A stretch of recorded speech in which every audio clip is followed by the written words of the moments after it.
हाँ जी, क्या हाल चाल, कैसे हैं आप सब? आप लोग अच्छे हैं?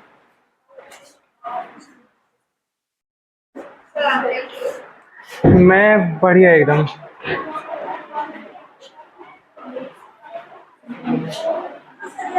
हो सके तो क्लास ले लो मेरी एक आधी। आज वैसे तो मैं एसिड बेस एंड सोल्ट कराऊंगा, बट लेंस में या मिरर में अगर किसी को डाउट है तो बता सकता है। फिलहाल नहीं है। जबरदस्त। आराम करो, उस टाइम पे हालचाल पूछते हो जब हाल बेकार होता है। अरे नहीं यार, वो क्लासेस बढ़ गई हैं। एग्जाम चल रहे हैं ना बच्चों के। इस वीक एग्जाम है बच्चों के, तो इस वीक सुबह 8 बजे स्टार्ट होते हैं और रात को 9 साढ़े 9 खत्म होती हैं। तो एक डाउट है, एक बार वो वाला टॉपिक और बता दो कि जो माइनस और प्लस फोकल लेंथ हो गया उसका कैसे रिकॉग्नाइज कर सकते हैं कि कनकेव और कन्वेक्स लेंस P is equal to 1/f होता है। जो फोकल लेंथ होएगी अगर पॉजिटिव हुई तो जाहिर सी बात है कॉन्वेक्स लेंस है, अगर नेगेटिव हुई तो जाहिर सी बात है कनकेव लेंस है। तो और फोकल लेंथ के बेस पे पावर आ जाएगी। इब्राहिम के साथ रह रहे हो आजकल? नहीं, डेट शीट आ गई, कब से पेपर? 3 कितने चैप्टर आ रहे हैं? कौन कौन से? Chemistry chapter 2 acid and base, physics biology में से कंट्रोल एंड कोऑर्डिनेशन, और फिजिक्स में से ह्यूमन आई। फिजिक्स में से ह्यूमन आई। तीनों नए चैप्टर। तीनों नए चैप्टर। नए चैप्टर हैं, आपने किए हैं? जो स्कूल में करे वही करे। हाँ जी, किसी और के स्कूल की कोई अपडेट है तो बताइए। तेरे भी स्कूल की कोई अपडेट है? क्या अपडेट है? अच्छा, तुम दोनों सेम में हो। हाँ जी, किसी और के स्कूल में कुछ डेट शीट वगैरह कोई चक्कर है तो बताइए। साइंस के टेस्ट था? ओके, कैसा गया? अच्छा गया। साइंस के यूटी हो गया। सही, आपको पता नहीं है करना चाहते हैं जब पूछा तो आप क्यों बता रहे हैं? चुन होती है। हाँ जी बेटा बताइए। 1 या 2 तारीख को है, अगस्त में है ना? कौन कौन सा चैप्टर आ रहा है?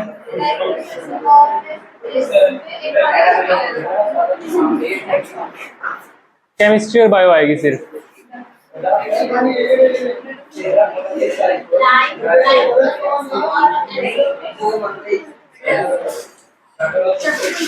बोलो। नहीं, जो आ रहा है पेपर में।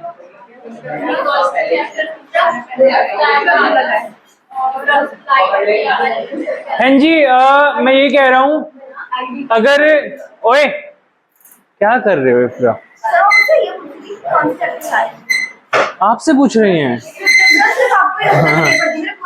नहीं, मुझे तो पता है कि आप 80 अबव वाले हो। मैंने तो कोई आप पे डाउट ही नहीं किया।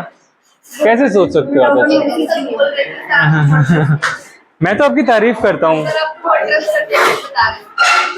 मैं हमेशा तारीफ करता हूँ आपकी, लेकिन आप दोनों झगड़े वाले मूड में कैसे रहते हो हमेशा?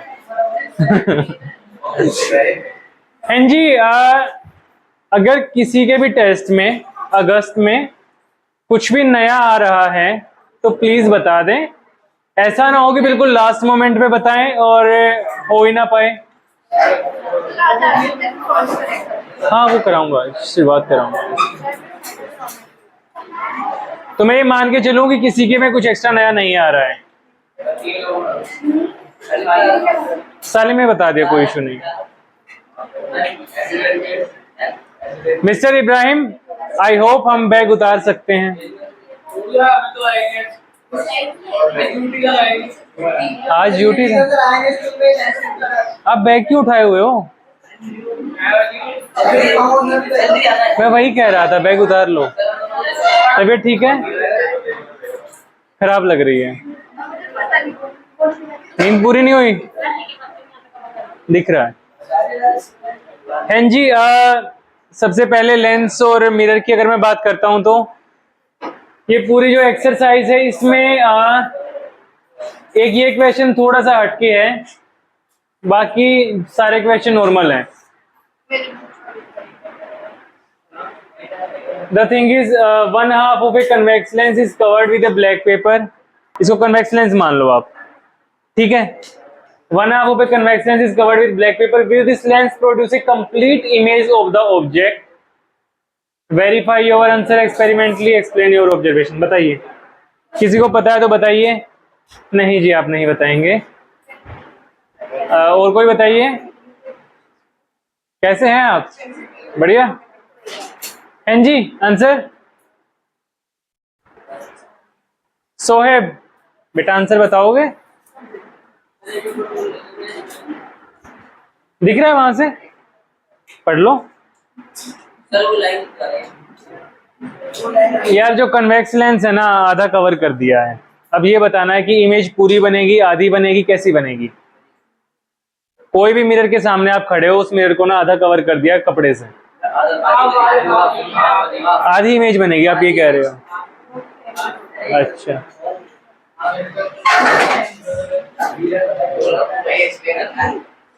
दानिया बताएंगी। बताइए बेटा, बताइए बेटा, क्या होगा? हाँ बता दो, बता दो, आंसर बता दो। क्वेश्चन बता रहे हो? ओए, आंसर बता पहले। अब भाई साहब क्वेश्चन पढ़ेंगे, उसके बाद ये आंसर देंगे। सीबीएसई का मोस्ट फेवरेट क्वेश्चन है ये, बहुत बार पूछता है सीबीएसई।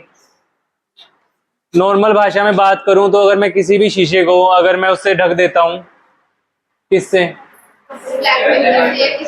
वरना अगर कन्वेक्स लेंस को हाफ अगर मैं कवर कर दे, यार बहुत तेज आवाज आ रही है, ओए बहुत तेज आवाज आ रही है। अगर half of a convex lens को अगर मैं कपड़े से कवर कर देता हूं, चला नहीं है?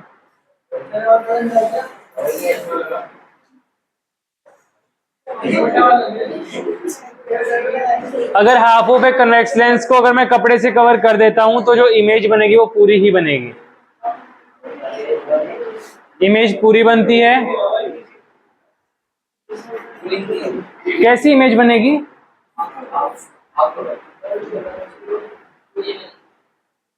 पीछे लगा ले इसको, चेयर को पीछे लगा ले। नहीं, पनिशमेंट है, पनिशमेंट में हवा थोड़ी ना होगी, पीछे लगा ले जल्दी, पीछे। Half of a convex lens को अगर मैं कपड़े से कवर करता हूं तो इमेज पूरी बनती है, बस उसकी इंटेंसिटी जो है वो थोड़ी कम हो जाती है, यानी कि उतना ब्राइट नहीं दिखेगा। ठीक है, ये आंसर दिमाग में रखना, थ्योरेटिकल आंसर है, बहुत बार एनसीईआरटी में पूछा गया पेपर में। जो इमेज बनेगी वो पूरी ही बनेगी, आधी नहीं बनेगी। अगर कपड़े को आधा कवर कर देते हैं तो उसका इमेज पे कोई फर्क नहीं पड़ेगा, बस उसकी इंटेंसिटी कम ज्यादा हो जाएगी, कम हो जाएगी बेसिकली अगर कवर करेंगे तो। शार्प नहीं बनेगी। अब क्लियर है?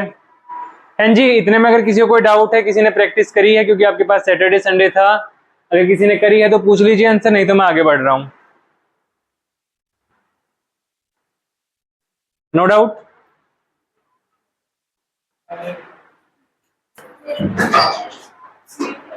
देखो यार, सीधी सी बात है,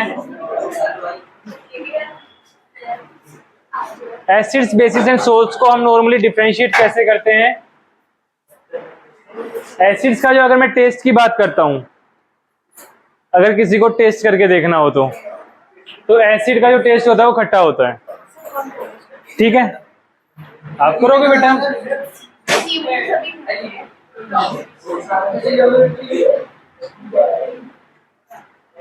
हैं जी, जो एसिड होते हैं वो टेस्ट में सारिन टेस्ट होते हैं, यानी खट्टे होते हैं।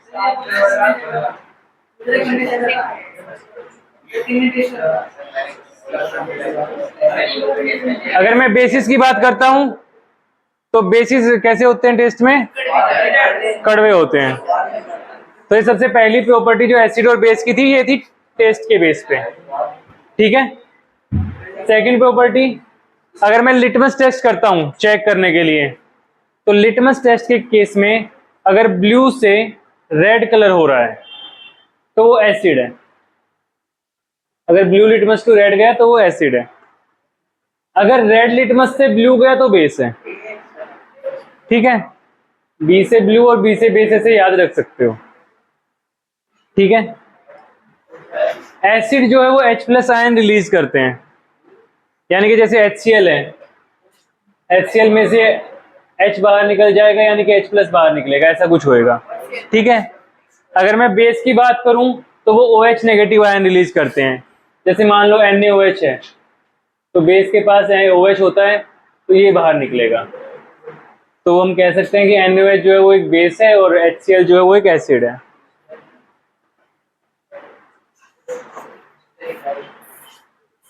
एसिड्स की जो pH होती है वो लेस देन 7 होती है।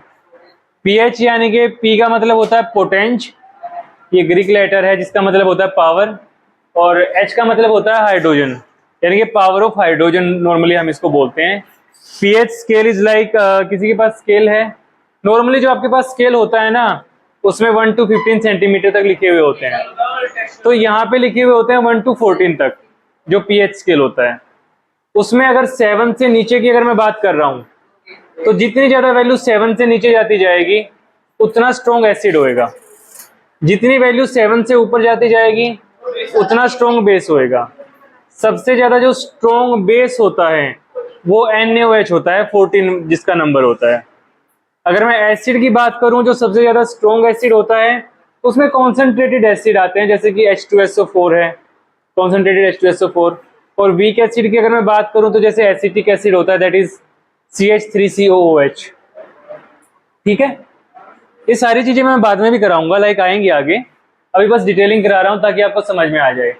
एग्जाम्पल में मैं एसिड में डाल सकता हूँ HCl H2SO4 CH3COOH। इसका नाम होता है हाइड्रोक्लोरिक एसिड, इसका नाम होता है, कोई बताएगा?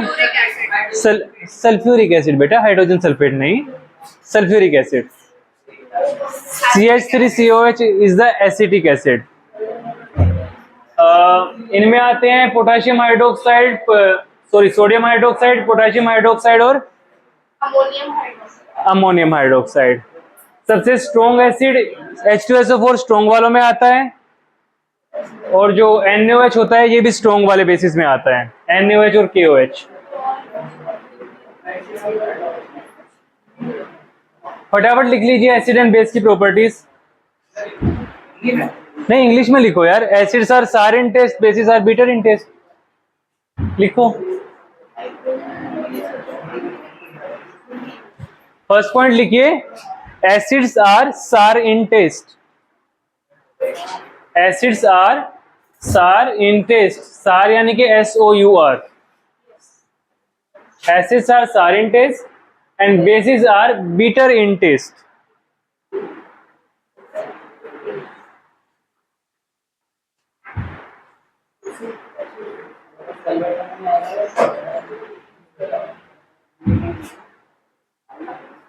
तुझे देखना है, उसको नोटबुक में देखना पड़ता है। Acids are sour in taste, bases are bitter in taste. Second point, it changes blue litmus to red, ये वाला, it changes blue litmus to red.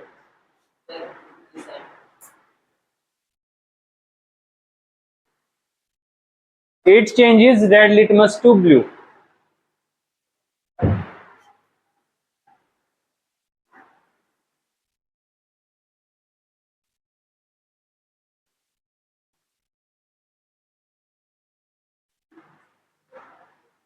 यहां पे लिखेंगे it release H plus ion. It release H plus ion and bases release OH negative ion.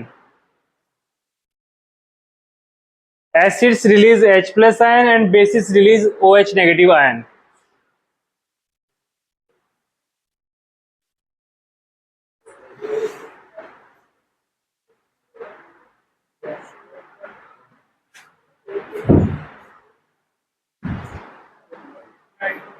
Acids have pH less than 7।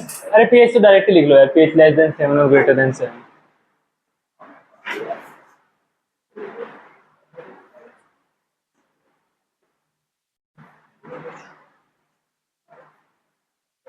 Very good. अब बहुत आगे चल रहे हो। 4 बार पढ़ा है? ओह, स्कूल वालों ने 4 बार पढ़ा है।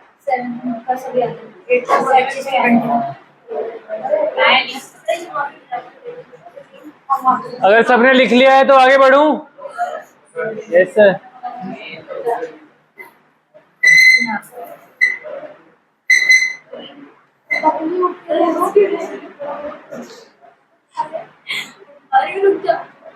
क्या उठा रहे हो? तो बेटा उठ खड़े होके उठा लो ना। ओके।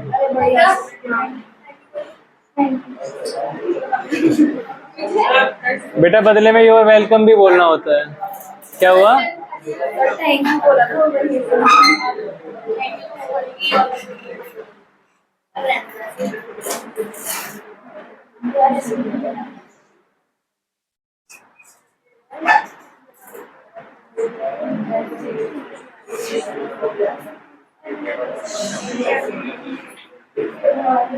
अगर मैं कॉन्सेंट्रेटेड एसिड की बात करता हूं तो कॉन्सेंट्रेटेड एसिड में एसिड की क्वांटिटी ज्यादा होती है और वाटर की क्वांटिटी कम होती है। ये एरो वाला साइन अगर ऊपर की तरफ है तो मतलब ज्यादा और नीचे की तरफ है तो कम।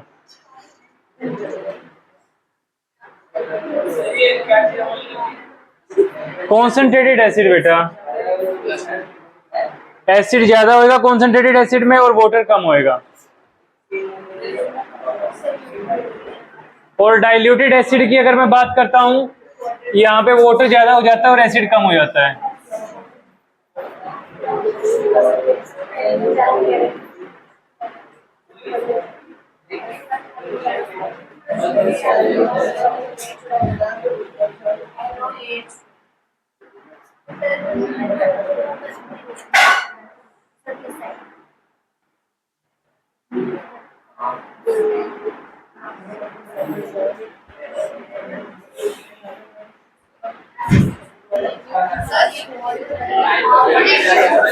हाँ जी पूछिए। एल्कलाइन और अल्कलाइन फर्क होता है इनमें? हाँ जी, एक बच्चे का छोटा सा डाउट ये था कि जो CH3COOH है ये OH रिलीज कर सकता है, तो हमने इसको एसिड की साइड में क्यों लिखा है? तो किसी को इसका आंसर पता है कि जो CH3COOH है ये OH भी तो रिलीज कर सकता है क्योंकि OH आ रहा है इसमें। हाँ 2 बार H है, 2 बार तो O आया है। तो उनका सीधा बहन जी अगर किसी के पास आंसर है तो बताए, नहीं तो मैं बता देता हूं एक बार।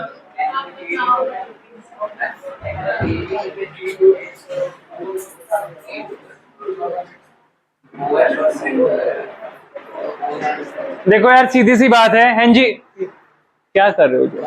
ऐसे मत करो यार।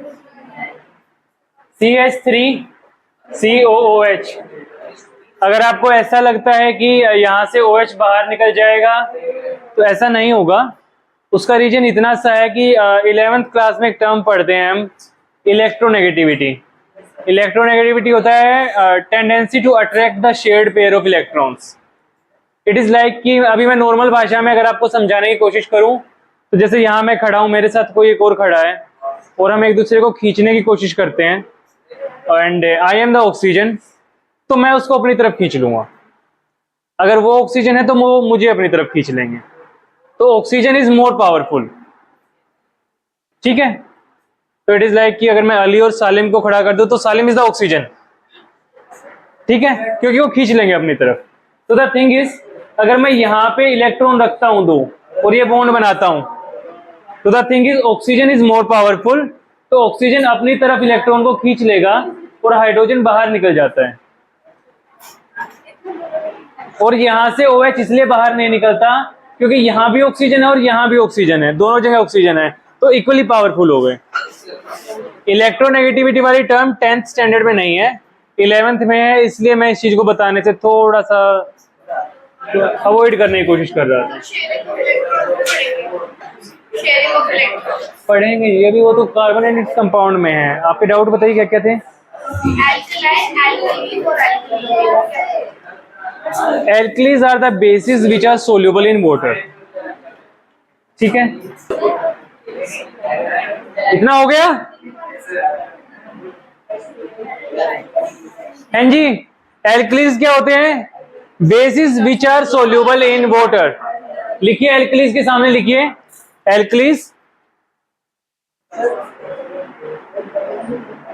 Alkalis are the bases which are soluble in water.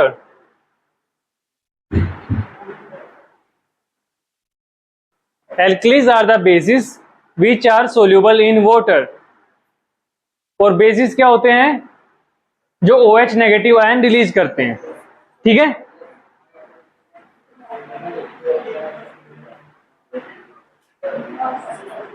अभी तक हमने एसिड और बेस की प्रॉपर्टी पढ़ी है। नाउ वी विल डिस्कस कि इंडिकेटर क्या क्या होते हैं एसिड और बेस को इंडिकेट करने के लिए। इट इज लाइक कि जैसे मैं आप लोगों का एक टेस्ट लूं जिससे मुझे ये पता चले कि हाँ ये बच्चे अच्छा परफॉर्म करेंगे बोर्ड में, ये बेकार परफॉर्म करेंगे बोर्ड में, तो मुझे बेकार वालों पे काम करना पड़ेगा, अच्छे वालों पे थोड़ा सा और बेहतर करने के लिए कोशिश करनी पड़ेगी। तो सेम इज लाइक एक टेस्ट होता है जिससे मुझे ये पता चलता है कि this is the acid, this is the base. ठीक है, तो कौन कौन से इंडिकेटर्स हैं, कौन कौन से टेस्ट में इसमें यूज कर सकता हूं? आपकी जो एनसीईआरटी में दे रखा है एक मोस्ट फेमस टेस्ट होता है लिटमस टेस्ट। लिटमस टेस्ट का इतना सा मतलब होता है कि अगर ब्लू लिटमस टू रेड हुआ है तो मतलब सीधी सी बात है एसिड है, अगर रेड लिटमस टू ब्लू हुआ है तो सीधी सी बात है बेस है। ठीक है, इसके अलावा भी कुछ नेचुरल टेस्ट हैं, सिंथेटिक टेस्ट भी हैं कुछ, जैसे फिनोलेफ्थिलीन वगैरह का होता है। नेचुरल में हम टर्मरिक वगैरह का ले लेते हैं टेस्ट, वो सारे अभी मैं डिस्कस करूंगा। ठीक है,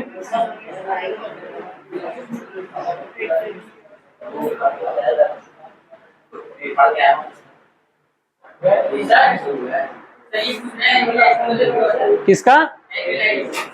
alkalis. Alkalis are the bases. भाई कोई भी बेस जो पानी में घुल जाता है दैट इज एल्कली। तो खुद पूछना दिक्कत क्या है।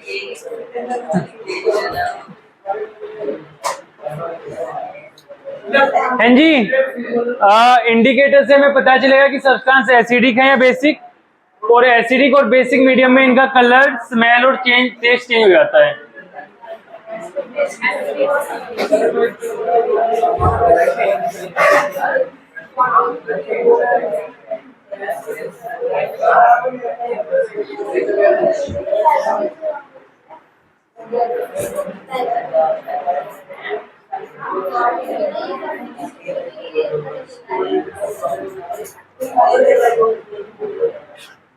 अब वो इंडिकेटर्स क्या क्या हैं उनके बारे में डिस्कशन कर लेते हैं।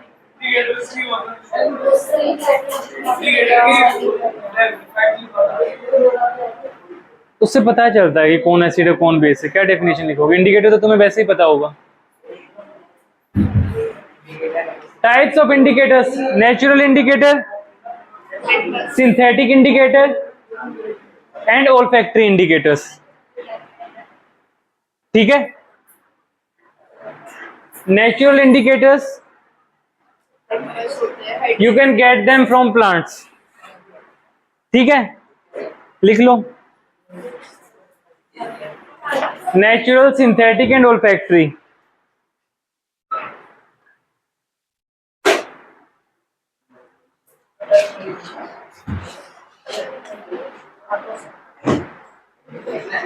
हाँ लिखना है। Natural indicator we can get them from plants.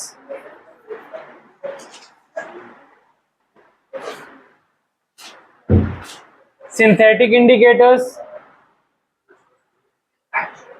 these are made by using chemicals.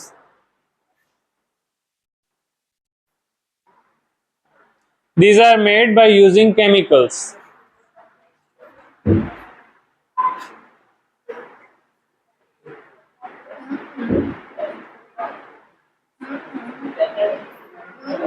And the third one, olfactory indicator.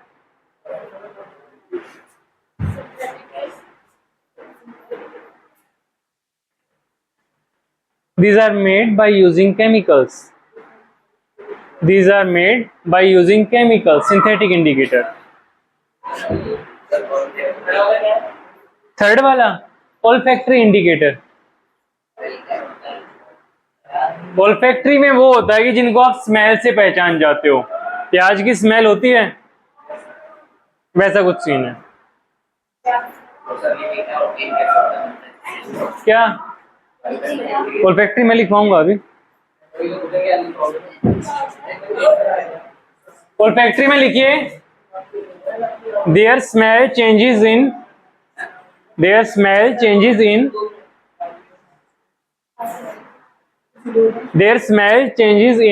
acidic or basic media.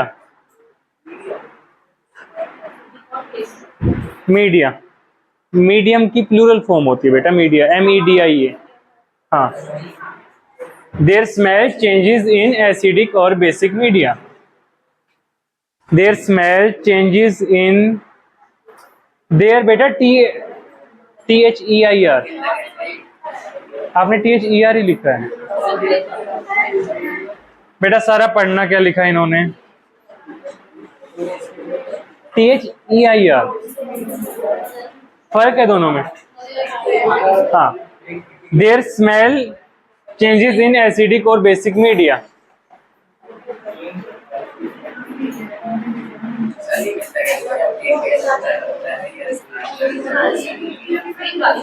प्याज समझते हो कैसे ऑब्टेन होगा प्याज से? These are the indicators. Indicators है ब्रो. अनियन कहाँ से मिलता है?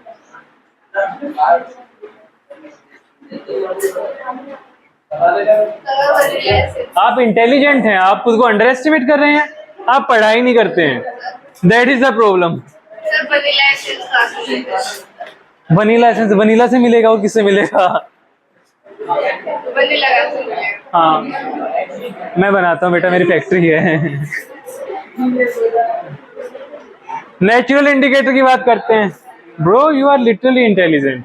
आप पढ़ाई नहीं करते. आप और इब्राहिम पढ़ाई कम करते हो, नहीं तो आप बहुत अच्छा कर सकते हो. इसलिए अलग बैठाता हूँ मैं तुम दोनों को, और आप लोग गलत ले जाते हो. हाँ जी, नेचुरल इंडिकेटर के बारे में पढ़िए. एग्जाम्पल लिख लो दोनों, लिटमस और टर्मरिक. ज्यादा एक्सप्रेशन देने की जरूरत नहीं है, सीधा लिख ले. समझ में आई बात? एक्सप्रेशन ऐसे दे रहा है जैसे ओए होए. बेटा नेचुरल इंडिकेटर में लिटमस और टर्मरिक. हाँ,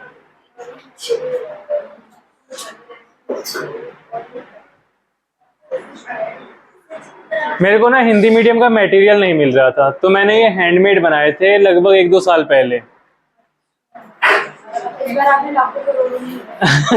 अच्छा,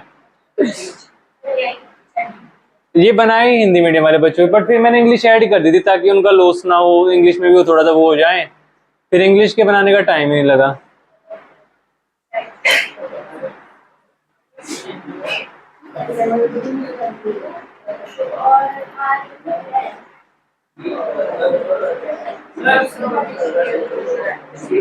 तो मुझे हटा के मानेगा.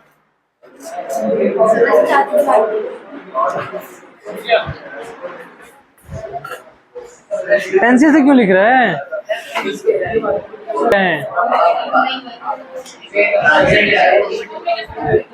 हाँ जी, अगर मैं लिटमस टेस्ट की बात करता हूं तो एसिड के केस में blue litmus turn to red, और बेसिस के केस में रेड टू ब्लू.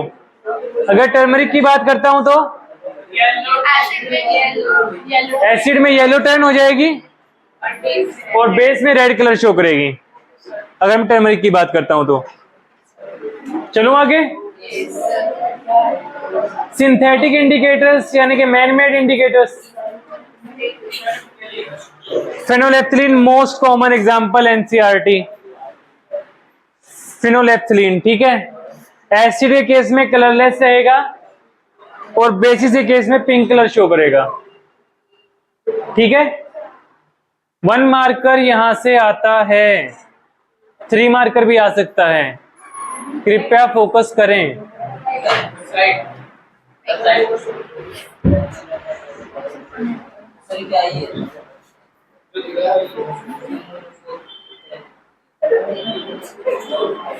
एक फिनोलेफ्थलीन है, दूसरा मिथाइल ऑरेंज है। मिथाइल ऑरेंज, मिथाइल ऑरेंज से तो शैम्पू को भी टेस्ट करते हैं कई बार, शैम्पू। हाँ हाँ हाँ,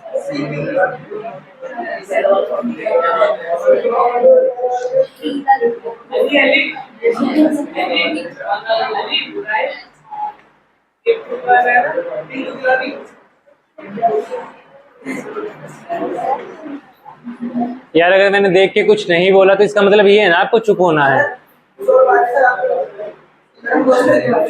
वो तो मैं समझ गया, लेकिन मेरे देखने के बाद अगर आप बात कर रहे हो तो वो तो गलत है ना। ये थोड़ी ना कि मैं पीछे बैठा हूँ तभी आपको यूं फील होगा कि हाँ भाई।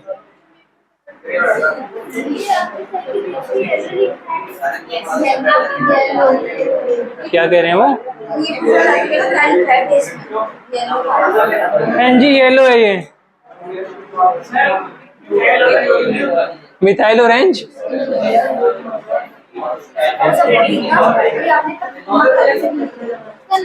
जिसका जो कलर है ना उसके हिसाब से एडजस्ट करने की कोशिश की, उसको व्हाइट लिख दिया। एक्चुअली व्हाइट वाला कलर ना ये ले नहीं पा रहा है, ब्लैक वाला जो बैकग्राउंड है इसलिए। अच्छा अच्छा अच्छा, वो पूरा मुझे अपने वाले में चेंज करना पड़ेगा, फिर चेंज होगा। ऑल्फैक्टरी इंडिकेटर्स, अनियन की बात करूं तो एसिडिक मीडियम में स्मेल में कोई चेंज नहीं होता, जैसी होती है वैसी ही रहती है। बेस के केस में नो स्मेल, यहाँ पे स्मेल आएगी ही नहीं, यहाँ पे जैसी है वैसी रहेगी, यहाँ पे स्मेल आएगी ही नहीं। वनीला के केस में no change in smell and base के केस में नो स्मेल, सेम दोनों में। वनीला आइसक्रीम तो बहुत लोग खाते होंगे ना, वनीला नहीं खाता?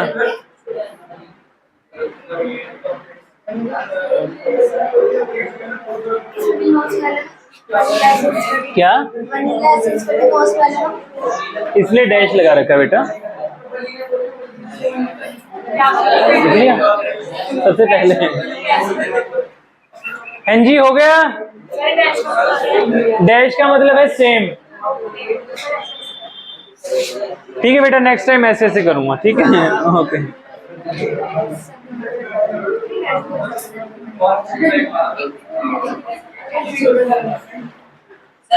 क्लोव ऑयल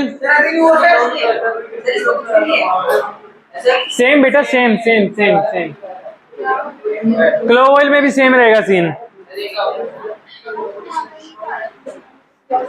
ये स्पेशली मैंने सीबीएसई के पीवाईक्यू से उठाया हुआ है, तो अगर ये पूरा का पूरा कर लिया तो इससे बाहर नहीं जाता कुछ। पर आपने सीबीएसई का नोट नहीं देखा क्या? 80% ना नया आएगा, पीवाईक्यू से 20% चीज आएगी।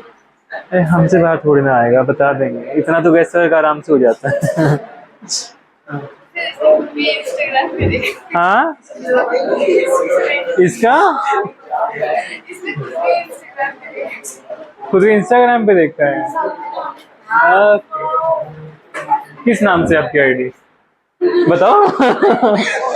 नहीं सर, मैं नहीं बनाऊंगी, आप मेरी बातें लीक कर दोगे भैया। हैं?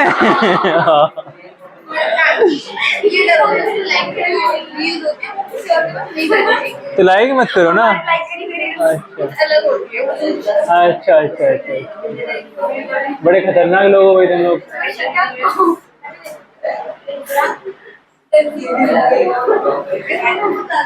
Chemical properties of acids and bases. अब होएगा थोड़ा सा अंडरस्टैंडिंग वाला काम शुरू। अंडरस्टैंडिंग के लिए पेट भरा होना चाहिए, भूखे हो आज? नहीं सर। ओहो यार, तुम लोगों से ज्यादा भूखा आज मैं हूं, मैं ऑनेस्टली बताऊं तो। आजकल ना, ओए क्या कर रहे हो यार? क्लास ले ले, आ जाए यहाँ पे आके, मेरे लिए इजी हो जाएगा थोड़ा सा।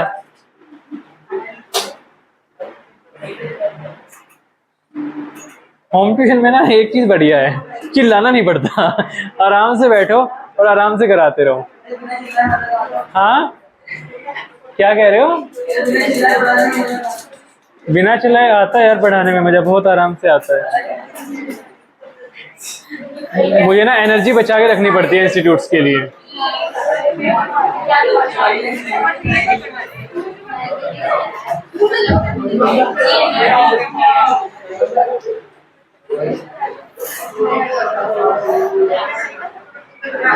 हाँ जी, देखो ये जो सारी प्रॉपर्टीज है ना, जैसे एसिड और मेटल ने रिएक्ट किया, सोल्ट और हाइड्रोजन, हाँ सोल्ट बन गया, हाइड्रोजन निकल गया। रट्टे मारने की जरूरत नहीं है, अभी समझा रहा हूँ कि ये कैसे लर्न की जा सकती हैं, क्योंकि बहुत सारी प्रॉपर्टीज हैं ऐसी, तो कहीं रट्टे मारने लग जाओ। अगर समझ जाओगे तो रट्टे मारने की जरूरत नहीं पड़ेगी, अगर नहीं समझोगे तो उलझे रहोगे फिर। और इट इज लाइक कि मैं सिर्फ एक पैटर्न बताऊंगा आप लोगों को कि ऐसे ऐसे चलोगे तो काम हो जाएगा, ठीक है। लेकिन जैसे 11th-12th में एंट्री करते हैं ना, वो पैटर्न काम नहीं करता। उसका कारण ये है क्योंकि 11th-12th में कॉम्प्लिकेटेड रिएक्शंस होती हैं ऑर्गेनिक में, और उनमें मैकेनिज्म होता है पर्टिकुलरली। तो जो मैं तरीका बताऊंगा वो 10th में तो पूरा लागू होएगा, लेकिन 11th में थोड़ा सा नहीं हो पाएगा, क्योंकि वहां पे हर रिएक्शन का अलग से पर्टिकुलर एग्जाम्पल होता है और मैकेनिज्म होता है, सॉरी। जैसे यहाँ पे है, अगर मैं एसिड और मेटल को रिएक्ट करता हूं, मैंने अभी अभी इंस्ट्रक्शन दी ना तेरे को, तो क्यों पीछे देख रहा है तू?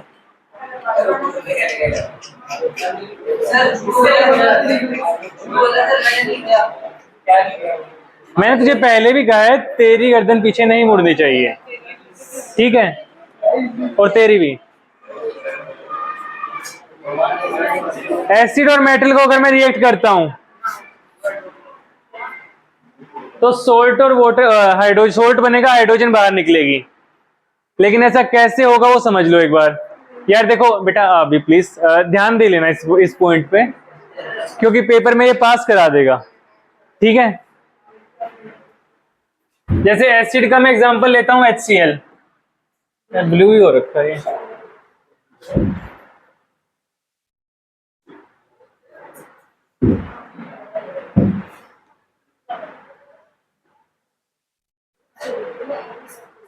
येलो भी है मेरे पास।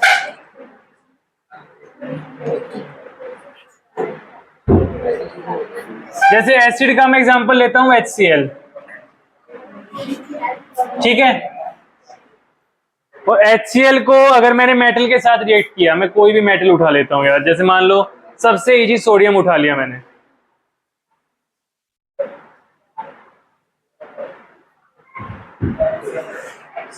तो नॉर्मली हम जो रिएक्शन करते हैं वो, हम कोई भी केमिकल रिएक्शन कर रहा हूं वो एक्सपेरिमेंटली लैब में ही की जाती है। तो बेसिकली जो आउटपुट आई है ये तो लैब के बेस पे ही आई है, लैब में एक्सपेरिमेंट हुए हैं उसके बेस पे आई है। बट मैं आपको पैटर्न बता देता हूं कि चीजें होंगी कैसे। इट इज लाइक जैसे ये HCl है, यहाँ पे H और Cl के बीच में बॉन्ड होता है, ठीक है। H के ऊपर पॉजिटिव चार्ज है, Cl के ऊपर नेगेटिव है, ठीक है। तो और सोडियम के ऊपर कैसा चार्ज होता है? पॉजिटिव, ठीक है। तो मेटल का पॉजिटिव यहां पे अटैक करेगा इस नेगेटिव पे, ठीक है। पॉजिटिव रिपेल करते हैं ना, तो पॉजिटिव वाले को नेगेटिव अट्रैक्ट करेगा और यहाँ पे रिपल्सन होएगी। रिपल्शन मतलब दूर भागेंगे, और अट्रैक्शन मतलब इट इज लाइक पास आएंगे। तो Na पॉजिटिव Cl पे अटैक करेगा, NaCl बनेगा और हाइड्रोजन बाहर। तो इस बेस पे मैं ये कह सकता हूं कि सोल्ट बनेगा और हाइड्रोजन बाहर निकलेगी। इसी के बेस पे ये वाली रिएक्शन हुई है, ठीक है।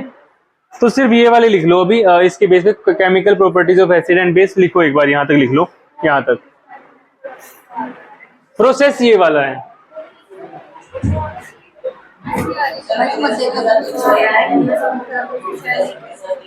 क्या कह रहे हो?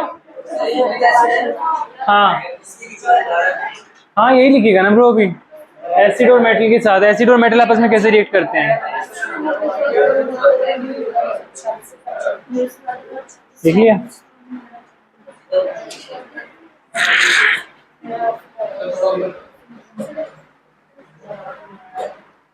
हेलो इक्का, कैसे हो? खाना खा के आए हो? क्यों? कल दोपहर से नहीं खाया? बेटा रोजा रख रखा है, फिर मन नहीं था। एक हमें देखो, हम 1 घंटा जैसे क्लास खत्म होती है बाहर निकलते ही खाने पे टूटते हैं। चाय पसंद इंसान हो? ओए, चाय के साथ फैन या रस या ब्रेड? सिर्फ चाय? ओए, हाँ जी हो गया।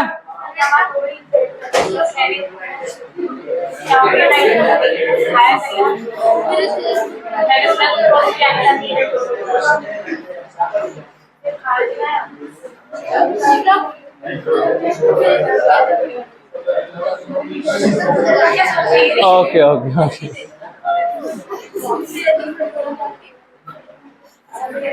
हाँ जी हो गया।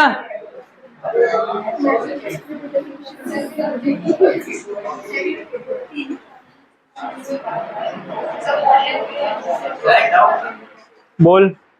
जो सोडियम है वो हाइड्रोजन से कम रिएक्टिव है।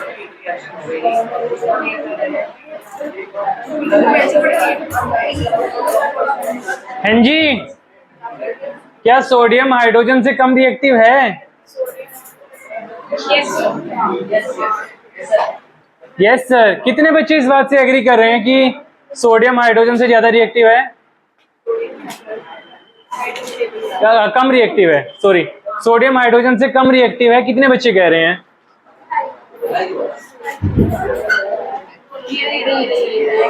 तू नहीं कह रहा है आज? तू नहीं कह रहा है? नहीं कह रहा है। सोडियम हाइड्रोजन से कम रिएक्टिव है। मैं तुझे कहाँ से पढ़े हो बेटा?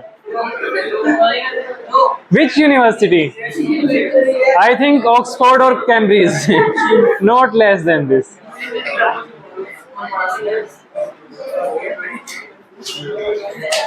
ऑक्सफोर्ड लंदन वाली? ओए बेवकूफ, यहाँ देख।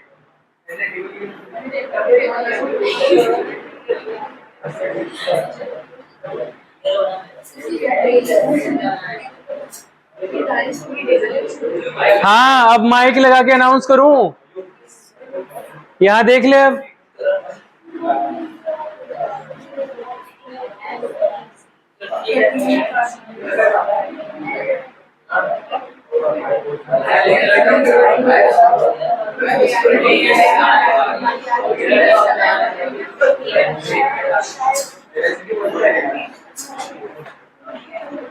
हाइड्रोजन तो यहाँ आता है शायद लेड के बाद या कॉपर के आसपास ही। हाँ लिखवाया तो मैंने ही था, मैंने टेबल ये बनवाई थी ये, तो फिर गड़बड़ कैसे हो सकती है? तू ना दोनों एक्सप्रेशन दिया कर, है ना, ये भी और ये भी। हाँ जी चले आगे। विद बेस अगर बात करें तो, ओए एक मिनट, आवाज क्यों आ रही है पीछे से?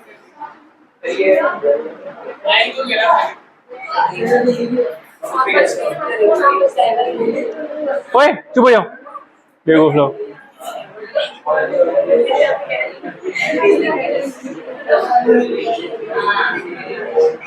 हाँ जी, अगर मैं बेस के साथ रिएक्शन करता हूं, बेस में एग्जांपल ले लिया मैंने NaOH का। अगर मैं NaOH को मेटल के साथ रिएक्ट करता हूं, जैसे कि जिंक के साथ कर दूं, ठीक है, क्या बनेगा?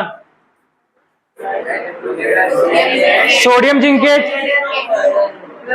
पढ़ के आए हो? हाइड्रोजन बाहर निकल जाएगा, ठीक है।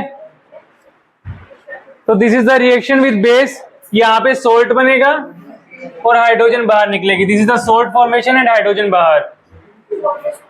तो अरे यार लिखो फटाफट इसको भी। लिख लिया? नहीं हुआ है, 5 मिनट लेट आए थे, 5 मिनट लेट छोड़ूंगा। बेटा सिलेबस कराना है। जल्दी आ गए थे।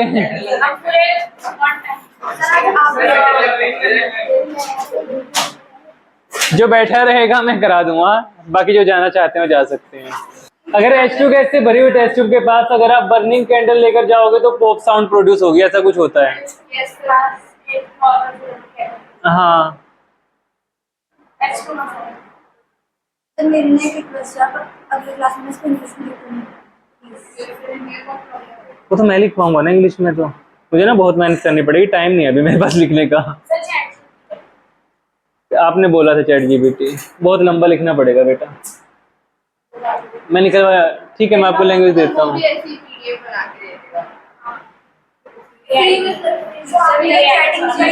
ऐसे बोल रहे हैं जैसे मैंने तो चैट जीपीटी कभी यूज करी ही नहीं, है ना।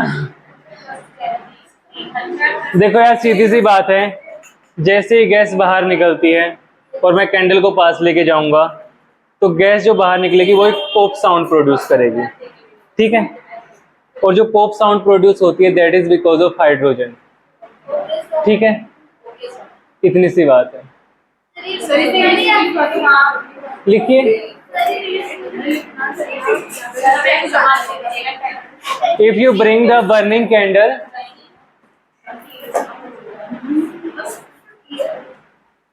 if you bring the burning candle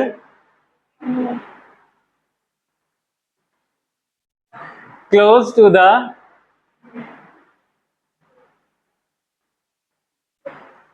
test tube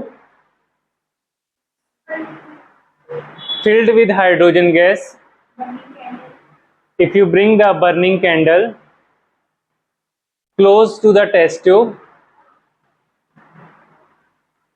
filled with hydrogen gas, then it produces pop sound,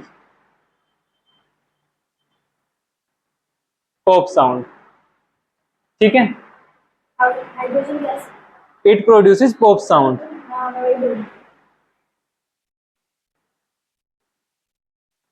हाँ जी, अगर मैं मेटल हाइड्रोजन कार्बोनेट की अगर मैं बात करता हूं तो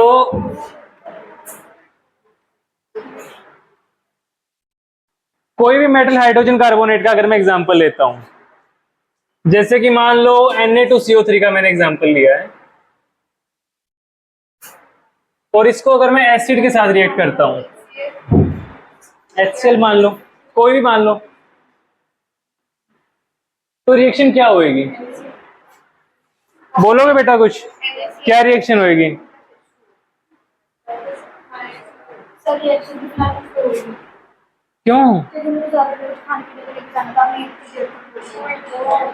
चल तो 10 पे छोड़ दूंगा, 7-10 पे, ठीक है। Na2CO3 plus HCl, Na2CO3 plus HCl, आगे क्या रिएक्शन होगी?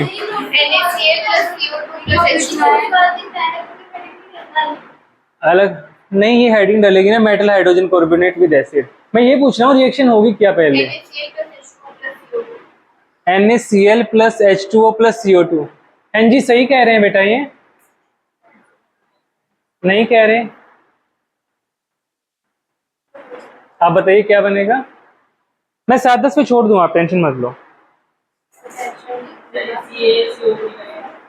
CaCO3, लेकिन Ca है कहाँ पे?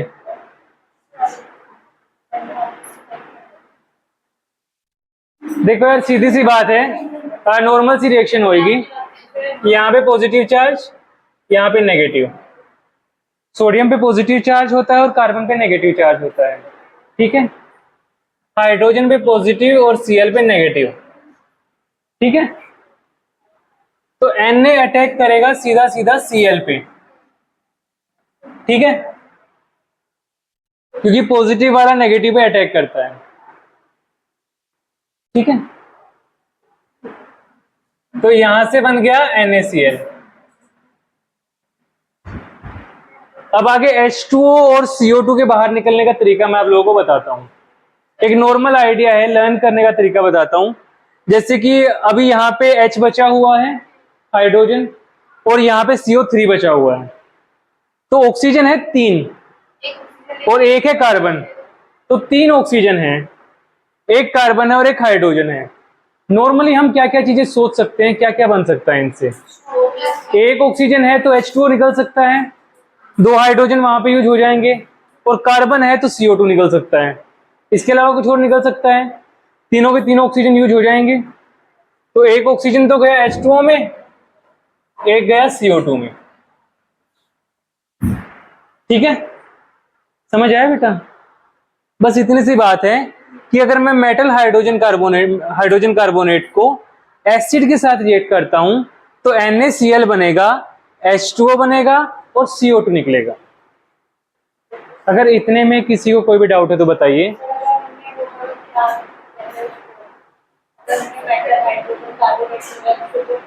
अगर हमने मेटल हाइड्रोजन कार्बोनेट, ये हाइड्रोजन तो अलग केस होएगा। अरे हाइड्रोजन कार्बोनेट था, मैंने कार्बोनेट करा दिया। एक्चुअली ये मेटल कार्बोनेट का केस है, हाइड्रोजन कार्बोनेट का भी एक केस होता है, दोनों इकट्ठे ही हैं। हाइड्रोजन कार्बोनेट में क्या होएगा, जैसे NaCO3 है ये वाला, ठीक है। कार्बोनेट का भी केस है, वो नीचे ही लिखा हुआ है, ठीक है। लेकिन ये हाइड्रोजन कार्बोनेट वाला है, मैंने गलती से कार्बोनेट वाला बता दिया आपको। अगर मैं हाइड्रोजन कार्बोनेट लेता हूं और इसको एसिड के साथ रिएक्ट कराता हूं तो सीधी सी बात है, यहाँ पे Na पॉजिटिव अलग निकलेगा, HCO3 नेगेटिव अलग निकलेगा, ठीक है। तो Na पॉजिटिव सीधा Cl पे अटैक करेगा, NaCl निकल जाएगा। ये ध्यान रखना कि नेगेटिव कौन सा है, HCO3 नेगेटिव है और Na पॉजिटिव है, ठीक है। ये पॉजिटिव है और ये नेगेटिव है, ठीक है। तो ये वाला पॉजिटिव इस वाले नेगेटिव पे अटैक करेगा और यहां से जो है वाटर और कार्बन डाइऑक्साइड बाहर निकल जाएगा। वाटर और कार्बन डाइऑक्साइड आपको गैस वर्क करना पड़ेगा, वैसे एक्सपेरिमेंटली हो चुका है प्रूव, ठीक है। लिखिए फटाफट।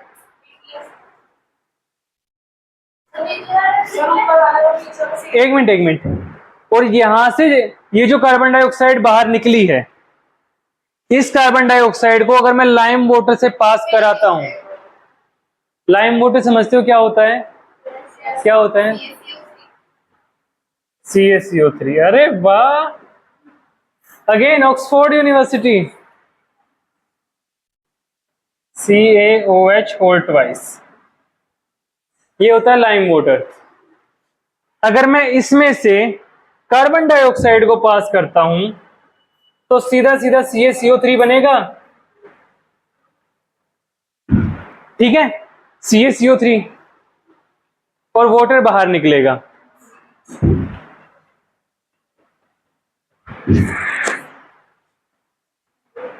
ठीक है। और कैल्शियम कार्बोनेट का जो कलर होता है दैट इज वाइट, ये वाला जो कैल्शियम कार्बोनेट है। अभी समझ लो, लिखा हुआ सारा है, ये आराम से लिखने दूंगा मैं। समझ में आया है? फटाफट उतारो पूरा, ये पूरा का पूरा। ये ऊपर वाला जो है वो मेटल हाइड्रोजन कार्बोनेट है और नीचे वाला जो है वो मेटल कार्बोनेट कहाँ गया यार, एक मिनट बेटा, कार्बोनेट कहाँ गया? हाँ इतना सही है, यहाँ तक लिखना है, दोनों ही आ गए इसमें। ये वाला पेज पूरा और इसके बाद एक पेज और है छोटा सा। अरे फटाफट लिखो, लिख लिया? हाँ ठीक है ठीक है। रिएक्शन रिएक्शन लिख जाओ बस बेटा, रिएक्शन रिएक्शन। ये हो गई।